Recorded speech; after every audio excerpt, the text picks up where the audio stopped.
तो यारो कैसे हो? उम्मीद है बढ़िया होगे। मैं हूं सस्ता नरो। चैनल को सब्सक्राइब करके बेल आइकन को दबाना मत भूलना अगर आर्केन के ऊपर और एपिसोड एक्सप्लेनेशंस वीडियोस चाहिए, वो भी हिंदी में। और उससे पहले एक क्विक टिप, अगर मेरी वीडियोस थोड़ी लंबी लग रही हैं तो वीडियो की स्पीड बढ़ा के वीडियो को पूरा देखा जा सकता है, जहाँ पे कम टाइम में पूरी वीडियो कवर हो जाएगी और कोई भी इंपॉर्टेंट पॉइंट मिस नहीं होगा, जिससे आगे स्टोरी में कोई कंफ्यूजन क्रिएट नहीं होगी। अब वीडियो को शुरू कर लेते हैं। तो एपिसोड की स्टार्टिंग में हमें हेमरड्रिंगर दिखाया जाता है, जो कि जेस के साथ होता है और प्रोबेबली वो लोग एकेडमी में होते हैं, जहाँ पर वो बहुत बड़ी बड़ी मूर्तियों के सामने खड़े होते हैं, अलग अलग तरीके के वैज्ञानिकों की, जहाँ पे जेस एक मूर्ति पर लिखा हुआ नाम पढ़ता है स्टाइनबेक पडीले। इसके बाद जो हेमरड्रिंगर होता है वो जेस को उस वैज्ञानिक का एग्जाम्पल देते हुए बताता है कि किस तरीके से शुरुआत में बहुत ज़्यादा नाकामयाबी मिली थी, बट अल्टीमेटली उसको सक्सेस मिली, और किस तरीके से वो इस सिटी का one of the founding members में से एक था। जिसके बाद जो हेमरड्रिंगर होता है वो जेस को बताता है कि आज प्रोग्रेस डे है और आज के दिन तुम्हें स्पीच देनी है मेरी जगह पे। जहाँ पे जेस होता है, जेस थोड़ा नानुकुट करता है और बोलता है कि मैं आपकी जगह पे स्पीच कैसे दे सकता हूँ, कई साल से वो काम कर रहे हैं। इसके बाद जो हेमरड्रिंगर होता है वो बोलता है कि तुम्हारी वजह से पूरी की पूरी साइंस और आर्ट में दोबारा से एक नया रिवोल्यूशन आ गया, पिल्टोवर सिटी की काया पलट हो गई और अब किस तरीके से बाहर से लोग पिल्टोवर सिटी में आ रहे हैं। तुम ही परफेक्ट व्यक्ति हो इस साल के प्रोग्रेस डे पे स्पीच देने के लिए। तो उसके बाद हेमरड्रिंगर दरवाजा खोलता है और वहां से हम लोगों को पूरी की पूरी पिल्टोवर सिटी का व्यू दिखाया जाता है, जहाँ पर एक बड़ी बिल्डिंग पे फोकस किया जाता है और उसके सामने एक एयरशिप आती है और फिर वो बड़ी बिल्डिंग हैक्सटैक की मदद से उस पूरी की पूरी एयरशिप को बहुत ही स्पीड से किसी जगह पे ट्रांसपोर्ट कर देती है। यहाँ पे एक टाइम स्किप हुआ है और किस तरीके से जेस की जो हैक्सटैक थी उसकी वजह से पूरी की पूरी पिल्टोवर सिटी काया पलट हो गई हमें देखने को मिलता है। फिर कैमरा नीचे फोकस करता है और हमें पिल्टोवर सिटी में छोटे छोटे टेक्नोलॉजिकल एडवांसमेंट्स देखने को मिलते हैं, जो कि प्रोबेबली हैशटैग की वजह से आए होते हैं। उसके बाद मिसेस कीरामैन और मिस्टर कीरामैन पे फोकस किया जाता है, जहाँ पे वो दोनों जेस के साथ खड़े होते हैं और एक छोटी सी स्पीच दे रहे होते हैं काफी सारे सिटीजन्स को इकट्ठा करके। उसके बाद जेस होता है वहां से चला जाता है और वो केटलिन से मिलने जाता है। अब केटलिन बड़ी हो गई होती है, केटलिन एनफोर्सर बन गई होती है। जहाँ पर जो जेस होता है वो केटलिन से पूछता है कि तुम यहाँ पर गार्डिंग का काम कर रही हो। जिसके बाद जो केटलिन होती है वो बोलती है कि मेरे मॉम और डैड ने शेरिफ से बात करके आज के दिन मुझे यहीं पे पोस्टिंग कर दी है। उसके बाद सीन शिफ्ट होता है और हमें एयरशिप्स में कार्गो को लोड होते हुए दिखाया जाता है। और इसी सीन के दौरान फ्लैशेस में हम लोगों को कुछ मास्क लगाए फ्लाइंग बोर्ड पे कुछ एनोनिमस पर्सन्स आते हुए दिख रहे होते हैं। फिर हम लोगों को एयरशिप के ऊपर सिल्को के लोग दिखाए जाते हैं, जो कि गैर कानूनी तरीके से पूरा का पूरा सामान लोड करवा रहे होते हैं उस एयरशिप के ऊपर। फिर उसी एयरशिप के ऊपर मास्क लोग हमला कर देते हैं, जहां पर वो लोग अपने क्रिस्टलाइजिंग कर देने वाले बम्बों से सारे के सारे सिल्को के लोगों को क्रिस्टलाइज कर देते हैं। और फिर मास्क्ड ग्रुप का जो लीडर होता है वो एक शिपमेंट के पास जाके खड़ा होता है और इस शिपमेंट को खोल के देखता है कि आखिर शिपमेंट्स के अंदर क्या है। जहाँ पर वो जब बैरल खोलता है तो उसे वही पोर्शन मिलता है जो सिल्को ने बनाया था और डायरेक्ट को पावर बढ़ाने के लिए इस्तेमाल किया था। तो उसी मास्क ग्रुप के कुछ मेंबर्स होते हैं, वो उसी एयरशिप के नीचे वाले हिस्से में चले जाते हैं देखने की वहाँ पर क्या है, जहाँ पर उन लोगों को बहुत ही रहस्यमय तरीके से आवाज़ वगैरह आ रही होती है किसी लड़की के हंसने की, और फिर उसके बाद उनके ऊपर वो हमला कर देती है। फिर हम लोगों को शिपमेंट के बाहर दिखाया जाता है, जहाँ पर अंदर एक ब्लास्ट होता है शिपमेंट के नीचे और पूरी की पूरी एयरशिप लगभग हिल जाती है और फिर पूरी की पूरी एयरशिप में ब्लू कलर की स्मोक फैल जाती है। इसके बाद नीचे वाले हिस्से से एक लड़की बाहर निकल के आती है और फिर टडा हम लोगों को पाउडर देखने को मिलते हैं, जो कि अब बड़ी हो गई होती है और पाउडर अब सिल्को के लोगों के साथ काम कर रही होती है। उस वक्त सिल्को के कुछ लोग अपने आप क्रिस्टल से निकाल लेते हैं और वहाँ पर पाउडर और मास्क लोगों के बीच में लड़ाई हो जाती है, जहाँ पर जो पाउडर होती है वो काफी सारे मास्क लोगों को बहुत ही अमेजिंग गन प्ले के थ्रू मार डालती है। और फिर वहाँ पर कुछ मास्क ग्रुप के जो मेंबर्स होते हैं इंक्लूडिंग लीडर, वो सारे के सारे पोर्शन को ही फैला देते हैं, उस पर तेल डालते हैं, उस पर आग लगाने जा ही रहे होते हैं कि जो पाउडर होती है वो शख्स का हाथ पकड़ लेती है जो कि उसमें आग लगाने जा रहा होता है और उसका मास्क उतार देती है। जब उसका मास्क उतरता है तो उस लड़की के पिंक हेयर होते हैं वी की ही तरह और उसका फेशियल स्ट्रक्चर भी कुछ कुछ वी की तरह लग रहा होता है और यहाँ तक कि वो हेयर कट भी कुछ कुछ वी की तरह कराई होती है। इसके बाद जो पाउडर होती है उसको देख के पाउडर का दिमागी संतुलन हिल जाता है और फ्लैशबैक्स में उसको अपनी बहन याद आने लगती है। पूरे सिनेरियो के बाद जो पाउडर होती है वो बहुत ही ज्यादा चौंक जाती है और फिर अल्टीमेटली अपना दिमागी संतुलन खो देती है और एक बहुत बड़ी गन ली होती है, उस गन से वो पूरे के पूरे एरिया में फायरिंग करने लगती है, वो भी अंधाधुंध।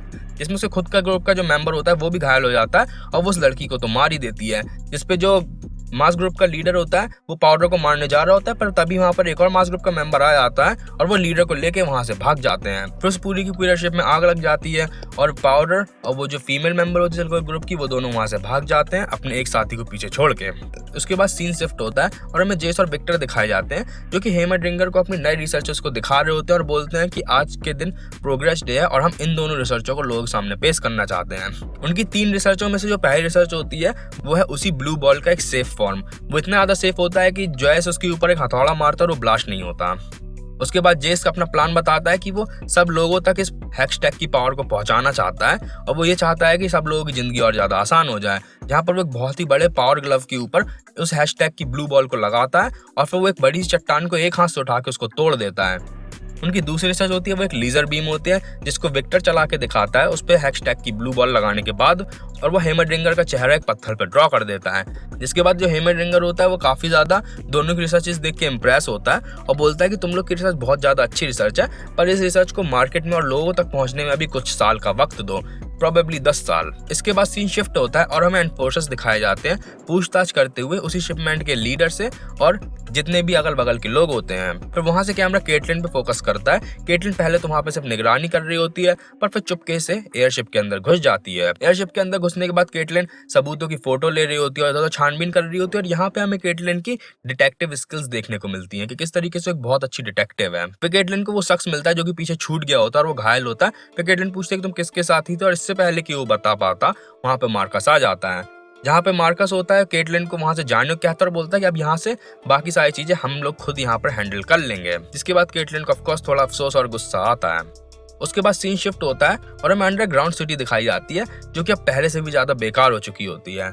अंडरग्राउंड सिटी के अंदर अब सारे के सारे लोग उसी सिल्को के पोर्शन का नशा कर रहे होते हैं और सबकी हालत बहुत ही ज्यादा वाहियात दिख रही होती है। उसके बाद हम लोगों को वेंडर का बार दिखाया जाता है जिसपे अब सिल्को ने कब्जा कर लिया होता है और फिर वहां पर हम लोगों को फीमेल सिल्को की साथी दिखाई जाती है जो कि सिल्को से कंप्लेंट कर रही होती है और बता रही होती है किस तरीके से पूरी की पूरी शिपमेंट और पूरा का पूरा सामान अच्छी तरीके से चला गया होता अगर पाउडर अपना दिमागी संतुलन ना खोती। सिल्को होता है वो पाउडर की साइड लेते हुए बोलता है कि वो तुम्हारी गलती थी कि तुम उस शिपमेंट को नहीं पहुंचा पाई, उसके लिए तुम जिम्मेदार हो, और फिर सिल्को वहां से ये बात कह के उस औरत को भगा देता है। उसके बाद जहाँ पे सिल्को बैठा होता है उसी के ऊपर पाउडर का रूम होता है उसके जस्ट ऊपर, और सिल्को पाउडर से पूछता है कि वहां पर क्या हुआ था, मुझे ठीक से बताओ।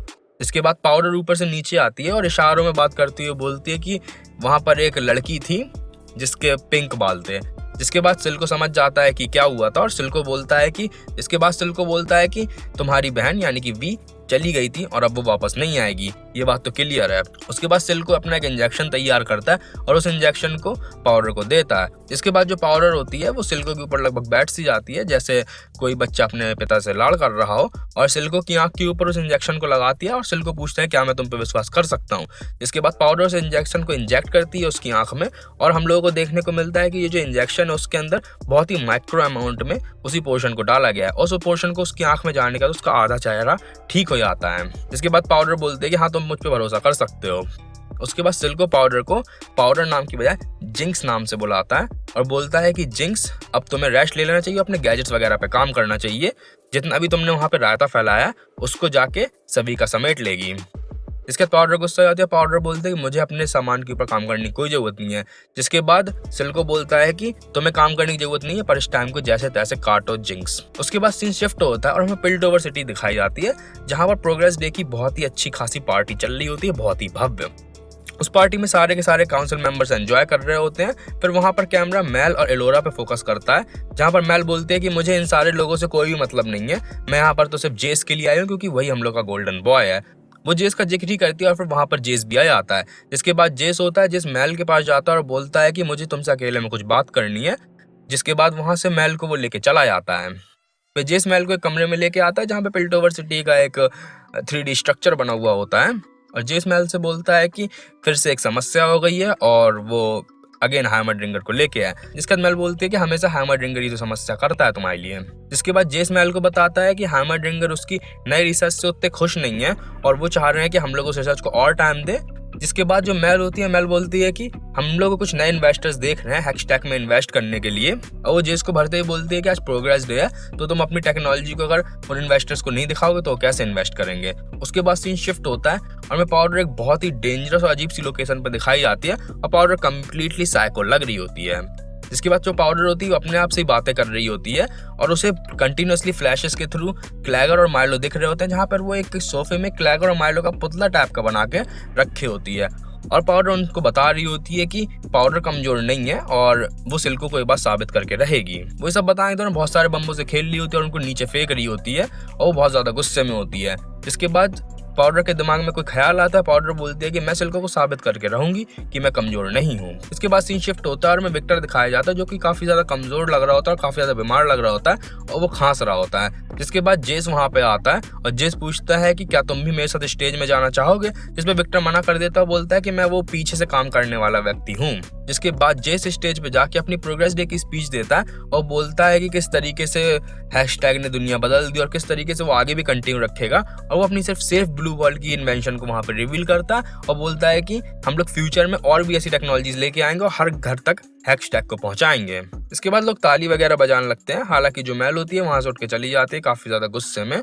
उसके बाद सीन शिफ्ट होता है और हमें केटलिन दिखाई जाती है कुछ एनफोर्सर्स के साथ। यहाँ पर जो बाकी के एनफोर्सर्स होते हैं वो केटलिन का मजाक उड़ा रहे होते हैं, किस तरीके से वो एक बहुत ही अमीर खानदान की लड़की है और आखिर वो एक चौकीदारी का काम कर रही है। इसके बाद केटलिन को कुछ दूरी पे दिखता है कि एक बिल्डिंग में आग लगी होती है और वो वहां पर आग बुझाने चली जाती है सारे के सारे एनफोर्सर्स के साथ। सारे एनफोर्सर्स को अंदर से किसी के बोलने की आवाज आ रही होती है और मदद मांगने की आवाज आ रही होती है, तो सारे एनफोर्सर्स अंदर चले जाते हैं और केटलिन होते कुछ एनफोर्सर्स से बोलती है कि फायर ब्रिगेड डिपार्टमेंट को बुलाओ। इसके बाद वहां पे वो आग बुझाने वाला टूल रहता है और केटलिन उससे आग बुझाने लगती है और बाकी जो एनफोर्सर्स होते हैं वो अंदर घुसते चले आते हैं बिल्डिंग में आवाज सुन के। इसके बाद जब आग बुझती है तो केटलिन को वो सिंबल दिखता है जिस सिंबल को जिंक्स बनाया करती है और उसने शिपमेंट में वैसी सिंबल देखा था। इस सिंबल को देख के केटलिन समझ जाती है कि यहाँ पर ब्लास्ट होने वाला है और वो इससे पहले कि सारे एनफोर्सर्स को बता पाती वहां पर ब्लास्ट हो जाता है और सारे के सारे एनफोर्सर्स वहीं के वहीं मर जाते हैं। केटलिन भी बहुत बुरी तरीके से घायल हो जाती है और फिर उसके बाद अगला दिन होता है जहाँ पे जेस और विक्टर की लैब दिखाई जाती है, जिस लैब के अंदर जिंक्स अपने अजीब अजीब सी ड्राइंग्स बना के चली गई होती है और साथ ही साथ उन सेफ ब्लू बॉल्स को भी चुरा के ले गई होती है। उसके बाद हम लोगों को काउंसिल दिखाया जाता है। काउंसिल में विक्टर और जेस बैठे होता है। काउंसिल में बहुत ही ज्यादा बहस हो रही होती है कि अब आखिर क्या किया जाए। जहाँ पर जेस होता है, जेस हेक्स गेट को बंद करने की बात करता है और बोलता है कि लोगों की सिक्योरिटी सबसे ज्यादा जरूरी है।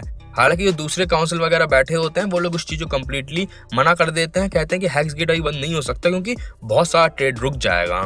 जहाँ पर मैल होती है, मैल ये सुझाव देती है कि हम लोग को जेस को भी काउंसिल का एक मेंबर बना लेना चाहिए, जहाँ पर जेसी सबसे ज्यादा अच्छे तरीके से हैक्स गेट और हैशटैग की सारी टेक्नोलॉजीज को जानता है और जेसी ज्यादा अच्छे तरीके से उनकी सिक्योरिटी के मेजर्स भी दे सकता है। जिसके बाद सारे के सारे काउंसिल मेंबर्स एग्री कर लेते हैं और जेस को काउंसिल का मेंबर बना लिया जाता है। उसके बाद सीन शिफ्ट होता है और हमें जिंक्स दिखाई जाती है जो कि उसी ब्लू बॉल के ऊपर काम कर रही होती है। तभी वहां पर सिल्को आता है और जिंक्स बहुत ही तेज म्यूजिक सुन रही होती है। तभी वहां पर सिल्को आता है और सिल्को जिंक्स को कई बार बुलाता है और फिर जिंक्स उसकी बात को कंप्लीटली इग्नोर कर देती है। तो सिल्को उस म्यूजिक को रोक देता है और बोलता है कि जिंक्स तुमने क्या कर दिया, बहुत सारे एनफोर्सर्स मरे हैं और एक बहुत ही बड़ा ब्लास्ट कर दिया गया है 20 शहर के बीच में, वो भी हुई प्रोग्रेस डे के दौरान। इसके बाद जो जिंक्स होती है, जिंक्स सिल्को को वो ब्लू बॉल दिखाती है। इसके बाद सिल्को का गुस्सा ऑफ कोर्स कम हो जाता है। उसके बाद सीन शिफ्ट होता है और हमें जेस दिखाया जाता है केटलिन से बात करता हुआ। जहाँ जेस होता है, जेस केटलिन से मिलने आया होता है। जिसके बाद केटलिन जेस को दिखाती है किस तरीके से रिसेंट में जितने भी क्राइम्स हुए थे वो सारे के सारे आपस में इंटरकनेक्टेड थे और उसे पता चल जाए कि अगर ये सारे क्राइम्स कौन कर रहा है तो वो इन सारे क्राइम्स को सॉल्व कर सकती है और वो इन सारे के सारे क्राइम्स का जमीन में एक क्राइम मैप बनाए होती है।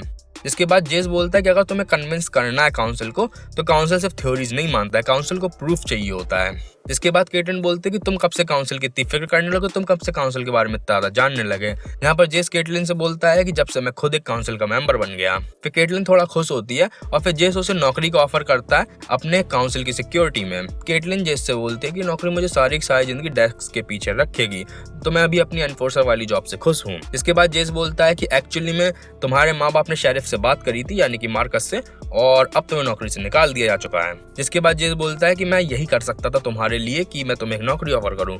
जिसके बाद केटलिन भड़क जाते हुए बोलते हैं कि मुझे तुम्हारी भीख दी हुई नौकरी नहीं चाहिए। उसके बाद सीन शिफ्ट होता है और हमें केटलिन अपनी तहकीकात को पूरा करने के लिए नाव से स्टिल होल्ड जेल की ओर जाती हुई दिखाई जाती है, जहाँ पे केटलिन जेलर को बताती है कि उसे उस कैदी से बात करनी है जो कि अभी कुछ वक्त पहले यहाँ पर आया था, यानी कि सिल्को का मेंबर। और केटलिन पूछती है कि मुझे उससे कुछ पूछताछ करनी है उस पूरे केस को लेके। जहाँ पर जेलर केटलिन से बोलता है कि वो केटलिन को उस नए आए हुए कैदी से जरूर बात करने देता, पर उस कैदी का एक 516 नाम के कैदी ने मुंह तोड़ दिया है और अब वो कैदी बोलने की हालत में नहीं है।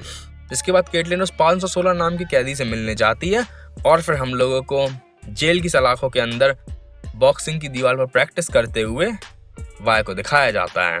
और वाई यहाँ पर बहुत ही ज्यादा बैड एस लग रही होती है और वाई बोलती है पीछे मुड़ के कि आखिर तुम कौन हो।